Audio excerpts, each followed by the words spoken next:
325 horsepower, a new exhaust system, a new suspension, and some incredible styling cues. Now, if you have any questions here, please don't hesitate to ask one of the product specialists. We'd be more than happy to answer them for you. Y si ustedes tienen algunas preguntas en español, yo tengo dos amigos aquí ahora, yo, mi amiga Norma, que pueden contestar preguntas y podemos enviarles información por correo de catálogos sobre todos los vehículos que tenemos aquí en Ford este año. Por favor, disfruten el Auto Show de Chicago 2007.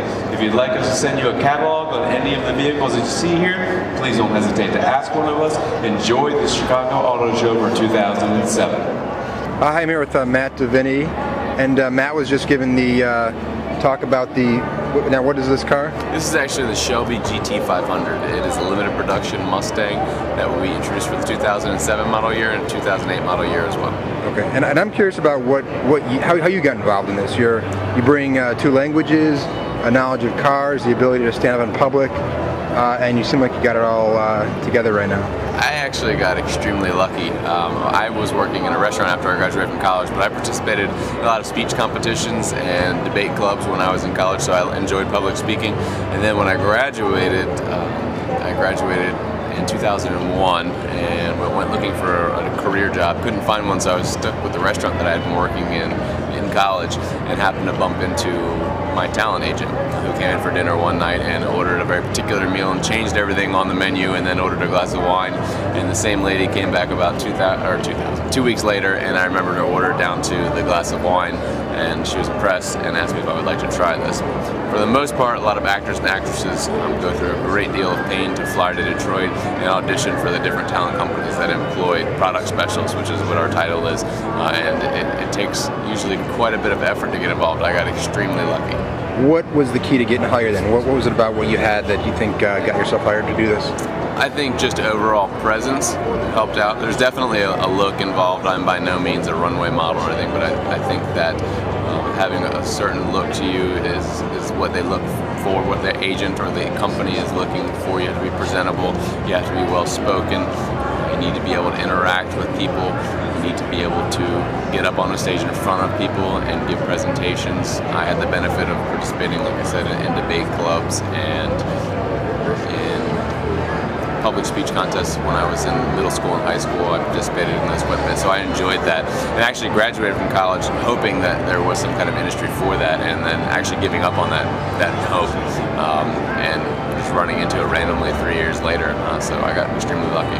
So is this something that you make your living at year-round, doing this at auto shows? You can, not at auto shows. Auto shows run about September. The first auto show is the Texas State Fair, which is the end of September. There's a couple smaller fairs before that, I think the Oklahoma State Fair.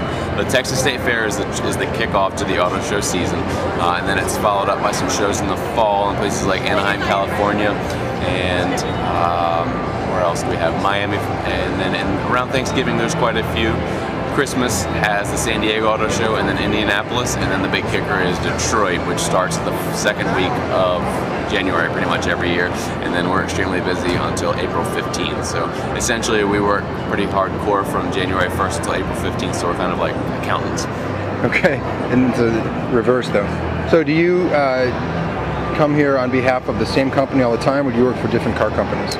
Generally, people that work for a specific company are here just for that company. They don't want to have a conflict of interest if to see you representing one brand in a particular city and then representing another brand in another city. I do know that during the summer, when there's no traditional auto shows, there are other events where we send our vehicles, like NASCAR races, other public events, fairs, any kind of just general gathering of the public. There's a famous air show in Oshkosh, Wisconsin, I believe it is, every year, and Ford Motor Company is a big sponsor, so they send some Fords there, and there are product specialists that are there to answer questions, generate leads. If you're interested, we'll send you out information through brochures. So that's you could do it all year round, but not with just auto shows. You'd have to use some other smaller events. Okay. Now, when you grab the mic and you're talking on your next to the car, if there were microphones all around, it would drown everybody out. Are there certain times that you are allowed to talk, or is it whenever you want to, or do you pay for the right to have that microphone? No, we try and pay courtesy to our other displays. We usually have a round-robin system where we work through, I'll narrate, and then we go through our display. And then we also also, as I said, we try and pay respect to the others around us. For instance, Toyota is right behind us. If one of them is narrating and it's technically my turn to get up there and go, I'll wait till they finish so that we don't talk over one another. Okay, so there isn't a whole lot of competition yelling each other out?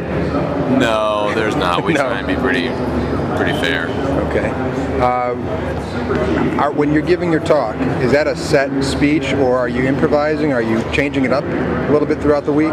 There is a script that is written, and it really depends on your familiarity with the vehicle. I think for the most part, a lot of companies want you to stick to the script word for word because it sounds quite professional, but then there are some cars where you can really just get into a tech talk. I mean, this is a true muscle car. This is an American icon here. The Shelby GT500 was created in the 1960s, and this is definitely an American icon. So you can get a little bit more involved. The scripts tend to be very flowery and use lots of language that's just sounds great rolling off the tongue. But sometimes when you talk about a car like this, you've got some real gearheads around you that want to talk about rear end ratios, different settings, and compression ratios, things like that. And if you can give a technical talk on a special car like a GT500 Mustang, or the Ford GT was our supercar for 2004, 5, and 6. And we had a fantastic narrator. Her name was Darlene Gray, and she's actually a female race car driver. She used to race for Porsche, so she could definitely do a lot more justice to the vehicle than a flowery script could do for the vehicle. So technically, yes, we do stick to a certain script, but they don't. If you can enlighten upon it and make it better, and it's encouraged, I'd say. No, I'm not a gearhead, and I'd like you to say something that I will not understand. Like 30 seconds of car talk that will just go right over my head. Can you do that? 30 seconds of car talk that will go right over your head? Yeah. Okay. And the Ford GT was our supercar. It had a 5.4 liter supercharged V8 engine. There you go. It was a V8 with 330 cubic inches of displacement. It had a dry sump oil system. The vehicle had an Eaton twin screw supercharger mounted to the top of it, giving it 12 pounds of boost. When you got that 12 pounds of boost and pressed down on the accelerator, you got 550 horsepower and 500 pound-feet of torque. It could go from 0 to 60 in 3.6 seconds. Had a quarter-mile time through the roof at a top speed of over 206 miles per hour. The way you got that 206 was it still had engine power to give, but the front end actually started to lift up off the ground.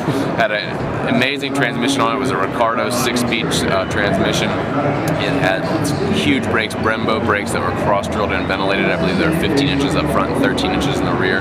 Cross-drilled and ventilated means that there's actually holes drilled through the brake discs that help it cool faster in case of a race conditions. The engine was also, I kind of skipped over, but very spectacular. It used something called a dry sump system for the oil, just to keep everything flowing. It was just an all-around amazing vehicle as far as design, mechanical, and just beautiful design. Perfect. I had no idea what you said.